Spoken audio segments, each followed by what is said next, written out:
पूर्वी खबर। गणतंत्र दिवस के अवसर पर रानीगंज एतवाड़ी मोड़ एवं रानीगंज स्टेशन के समीप होटल बांग्ला स्थित रानीगंज ब्लॉक तृणमूल कांग्रेस कार्यालय में गणतंत्र दिवस पूरे देशभक्ति के साथ पालन किया गया। कार्यक्रम का नेतृत्व रानीगंज शहर के एसएससी ओबीसी सेल के अध्यक्ष अजय मंडल ने किया। कार्यक्रम की शुरुआत नेताजी सुभाष चंद्र की तस्वीर पर माल्यार्पण कर की गई, साथ ही राष्ट्रीय ध्वजा फहराया गया। राष्ट्रगान कर कार्यक्रम का समापन हुआ। इस कार्यक्रम में सुभाष बनर्जी, चंदन सेठ, सुशांतो दत्ता, आशीष घोष, जगबंधु राय, मनीष शर्मा, सदन कुमार सिंह, खुर्शीद आलम, भानु राय, लालू खान, विक्रमजीत मंडल, इत्साफ खान, बबलू मिर्जा सहित कई गणमान्य सदस्यगण उपस्थित थे। आइए जानते हैं आगे की जानकारी।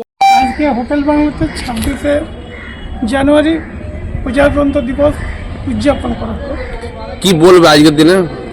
আজকে হচ্ছে ব্যাপারটা হচ্ছে 1947 সালে ভারতবর্ষ স্বাধীন হয়েছিল এবং 49-এ ডক্টর আম্বেদকর সাহেব সংবিধান ভারতবর্ষে কীভাবে চলবে না চলবে তার একটা রূপরেখা তৈরি করেছে এবং সংবিধান রচিত করেছেন 1950-এ।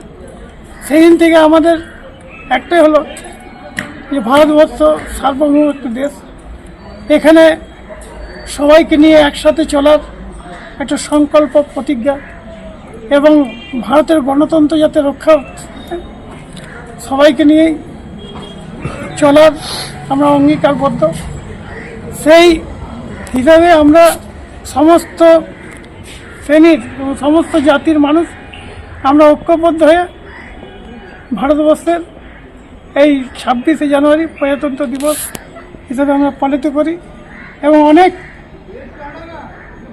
মহাশয়া এবং নেতৃত্বরা দেশের জন্য বলিদান দিয়েছেন, সেই সব আমরা তাদেরকে স্মরণ করি এবং আজকে ভারতবর্ষের বুকে যে সংবিধানের যে ব্যাপারটা আসছে, এখানে গণতন্ত্র মানা হচ্ছে, গণতন্ত্রকে কলঙ্কিত করছে, এসআইয়ের নাম করে ভারতবর্ষের মানুষকে এবং বিভ্রান্ত করছে এবং বিভিন্নভাবে হ্যারাস করছে, যাতে মানুষের যে গণতন্ত্রের যে কথাটা বলা হয়েছিল, ভারতের গণতন্ত্র রক্ষার এবং নাগরিকত্ব রক্ষার যে কথাটা এসেছিল, সেই নাগরিকত্বের ব্যাপারটাই এখন আমাদের এরা হস্তক্ষেপ করে মানুষেরকে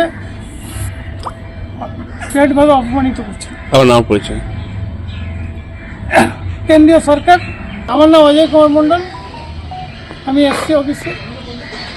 अब तक के लिए बस इतना ही, फिर मिलेंगे अगली खबर में। ऐसी और भी खबरों के लिए बने रहे हमारे साथ, देखते रहे पूर्वी खबर। चैनल को लाइक, शेयर, सब्सक्राइब करना ना भूलें और बेल आइकन को दबाना ना भूलें और देखते रहें पूर्वी खबर। पूर्वी खबर, नजर सब पर।